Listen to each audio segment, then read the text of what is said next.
వాల్మీకి ఒక శ్లోకం చెప్తాడు కదా, ఆ శ్లోకం ఏంటంటే మా నిషాద ప్రతిష్టాం త్వా మగమః శాశ్వతీః సమాః యత్ క్రౌంచమిథునాదేకం అవధీః కామమోహితం.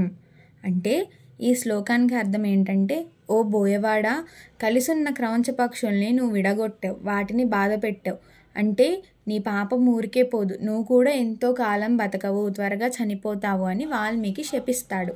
ఈ శ్లోకంలోనే మనం రామాయణానికి తగ్గట్టు కూడా అర్థం తీసుకోవచ్చు. అంటే మా అంటే లక్ష్మీదేవి, మా నిషాద అంటే లక్ష్మిని తనదిగా కలిగినవాడు అంటే శ్రీనివాసుడు, ప్రతిష్టాత్వం అంటే మీ కీర్తి ఎల్లప్పుడూ శాశ్వతంగా ఉండాలి అనే అర్థంతో కూడా మనం అర్థం చేసుకోవచ్చు.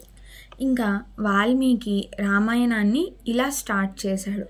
అనగనగా ఒక పెద్ద రాజ్యం, దాని పేరే కోశల దేశం.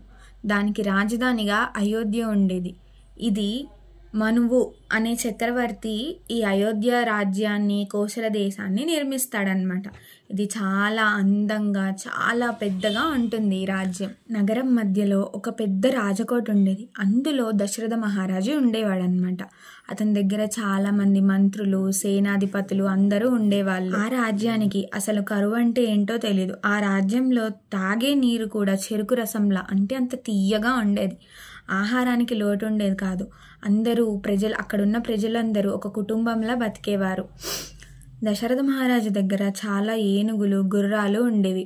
అక్కడి జనాలందరూ కలిసిమెలిసి ఉండేవాళ్ళు.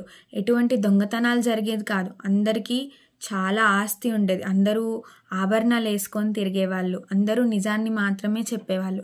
అలాంటి రాజ్యమే అయోధ్య రాజ్యం.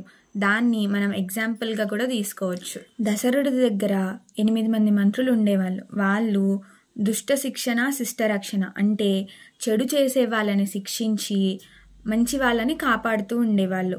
కానీ ఎన్ని ఉన్నా దశరథుడికి మాత్రం చిన్న దిగులు ఉండిపోయేది. దేని గురించి అంటే పిల్లల గురించి.